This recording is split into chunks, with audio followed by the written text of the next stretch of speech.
નમસ્કાર. જીએસએસએસબી દ્વારા ડ્રાફ્ટ્સમેન ક્લાસ 3 માટે એક નવી ભરતી બહાર પાડવામાં આવી છે. હવે આ જાહેરાતમાં ઘણી બધી ડિટેલ્સ છે, પણ ચિંતા કરવાની કોઈ જરૂર નથી. આપણે આ આખી અરજી પ્રક્રિયાને સ્ટેપ બાય સ્ટેપ સમજીશું, જેથી બધું એકદમ સરળ અને સ્પષ્ટ થઈ જાય. આખી ભરતી પ્રક્રિયાને સમજવામાં સરળતા રહે એ માટે આપણે એને આ 5 મુખ્ય ભાગમાં વહેંચી દીધી છે. ભરતીની જાહેરાતથી માંડીને પરીક્ષાનું માળખું કેવું હશે ત્યાં સુધીની બધી જ માહિતી આપણે જોઈશું.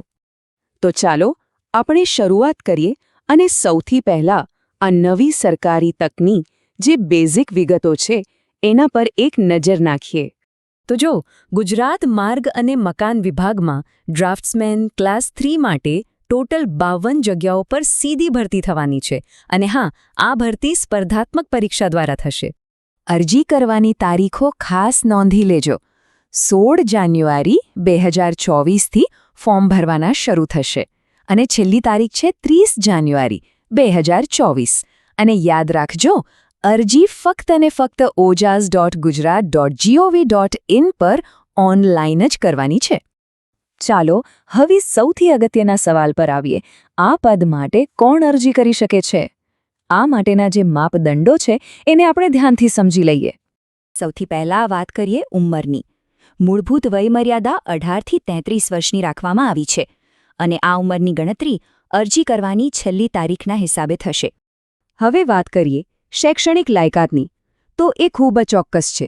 ઉમેદવાર પાસે સરકારી આઈટીઆઈમાંથી સિવિલ ડ્રાફ્ટ્સમેનનો ઓછામાં ઓછું 2 વર્ષનો સર્ટિફિકેટ કોર્સ કરેલો હોવો જ જોઈએ.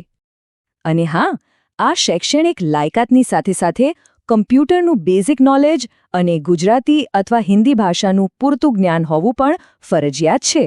હવે વયમર્યાદામાં જે છૂટછાટ મળે છે એને સમજીએ. જેમ કે અહીં ટેબલમાં જોઈ શકાય છે, સામાન્ય વર્ગને મહિલાઓ અને અનામત વર્ગના પુરુષો બંનેને 5 વર્ષની છૂટ મળે છે. એટલે કે તેઓ 38 વર્ષ સુધી અરજી કરી શકે છે. અનામત વર્ગની મહિલાઓ માટે આ છૂટ 10 વર્ષની છે, એટલે કે 43 વર્ષ સુધી. અને ખાસ કરીને દિવ્યાંગ ઉમેદવારોને એમની કેટેગરી પ્રમાણે 10થી 20 વર્ષ સુધીની છૂટછાટ મળે છે, જેમાં વધુમાં વધુ 45 વર્ષની ઉંમર સુધી અરજી કરી શકાય છે. પગારની વાત કરીએ તો શરૂઆતમાં એટલે કે પહેલા 5 વર્ષ માટે મહિને 26,000 રૂપિયાનો ફિક્સ પગાર મળશે.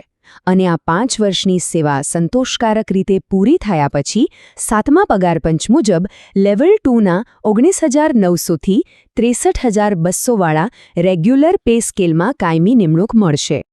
ચાલો હવે આગળ વધીએ અને અનામત કેટેગરી અને બીજા ઉમેદવારો માટે જે ખાસ જોગવાઈઓ છે એના પર એક નજર નાખીએ. સરકારી નિયમો મુજબ આ ભરતીમાં એસસીબીસી, ઈડબ્લ્યુએસ, એસસી અને એસટી કેટેગરી માટે અનામત તો લાગુ પડશે જ. એ સિવાય મહિલા ઉમેદવારો, માજી સૈનિકો અને દિવ્યાંગ વ્યક્તિઓ માટે પણ ખાસ જોગવાઈઓ રાખવામાં આવી છે. જો જે ઉમેદવારો એસસીબીસી કેટેગરીમાં આવે છે એમના માટે આ તારીખ બહુ જ અગત્યની છે. એમનું non creamy layer certificate 1 April 2023 અને અરજીની છેલ્લી તારીખ એટલે કે 30 જાન્યુઆરી 2024ની વચ્ચે જ ઇસ્યુ થયેલું હોવું જોઈએ. આ વાતનું ખાસ ધ્યાન રાખજો. અને એ જ રીતે ઈડબ્લ્યુએસ કેટેગરીના ઉમેદવારો માટે એમનું પાત્રતા પ્રમાણપત્ર 31 જાન્યુઆરી 2023થી લઈને અરજીની છેલ્લી તારીખ 30 જાન્યુઆરી 2024ની વચ્ચે મેળવેલું હોવું જોઈએ. આ સમયગાળાનું જ પ્રમાણપત્ર માન્ય ગણાશે. અહીંયા એક ખૂબ જ મહત્વની જોગવાઈ છે જે વિધવા ઉમેદવારોને લાગુ પડે છે. જ્યારે મેરિટ લિસ્ટ બનશે ત્યારે એમને પરીક્ષામાં મેળવેલા કુલ ગુણના 5% બોનસ માર્ક્સ તરીકે ઉમેરી દેવામાં આવશે. આનો લાભ લેવા માટેની બસ એક જ શરત છે કે નિમણૂક સમયે તેમને ફરીથી લગ્ન કરેલા ન હોવા જોઈએ. સારું, તો હવે અરજી કરવી કઈ રીતે એની આખી પ્રોસેસ સ્ટેપ બાય સ્ટેપ સમજી લઈએ. પ્રોસેસ એકદમ સિમ્પલ છે. સૌથી પહેલાં ઓજેસ વેબસાઇટ પર જવાનું, ત્યાં જીએસએસબી સિલેક્ટ કરીને જાહેરાત ક્રમાંક 357/2025-26 શોધીને એપ્લાય નાઉ પર ક્લિક કરવાનું છે. પછી બધી વિગતો ભરી ફોટો અને સહી અપલોડ કરીને અરજી કન્ફર્મ કરવાની અને છેલ્લે ઓનલાઈન ફી ભરી દેવાની. અને હા, કન્ફર્મેશન નંબર ખાસ સાચવીને રાખજો, એ આગળ બહુ કામ આવશે. પરીક્ષા ફીની વાત કરીએ તો જનરલ કેટેગરીના ઉમેદવારો માટે 500 રૂપિયા છે, જ્યારે બાકીની બધી જ અનામત કેટેગરીના ઉમેદવારો અને બધી જ કેટેગરીની મહિલા ઉમેદવારો માટે ફી ₹400 રાખવામાં આવી છે. અને હવે એક બહુ જ સરસ વાત. જાહેરાતમાં સાફ લખ્યું છે કે જે કોઈ પણ ઉમેદવાર પરીક્ષામાં હાજર રહેશે એમને એમની પરીક્ષા ફી પાછી આપવામાં આવશે. મતલબ કે જો પરીક્ષા આપો તો આ અરજી એક રીતે ફ્રી જેવી જ થઈ ગઈ. ચાલો હવે અંતિમ અને સૌથી મહત્વના ભાગ તરફ આગળ વધીએ. સ્પર્ધાત્મક પરીક્ષાનું માળખું કેવું હશે અને એમાં શું પૂછાશે?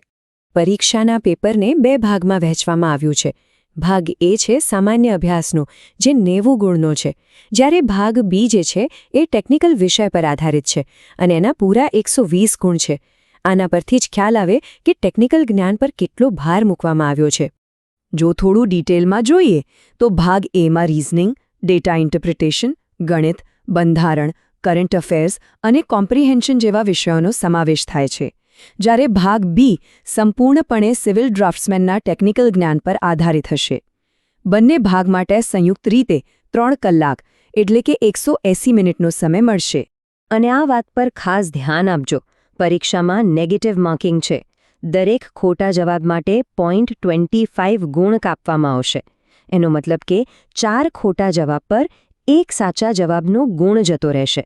એટલે જે સવાલોના જવાબ વિશે પાકી ખાતરી ન હોય એને છોડી દેવામાં જ સમજદારી છે. તો આ હતી ડ્રાફ્ટ્સમેન ભરતીની સંપૂર્ણ માહિતી. અરજીની તારીખોથી લઈને પરીક્ષાની પદ્ધતિ સુધી બધું જ આપણે જોયું. હવે બધો જ રસ્તો એકદમ સાફ છે. તો સવાલ એ છે કે શું આ તક કોઈના માટે જાહેર સેવામાં એક નવી અને ઉજ્જવળ કારકિર્દી ઘડવાનો માર્ગ બની શકે છે?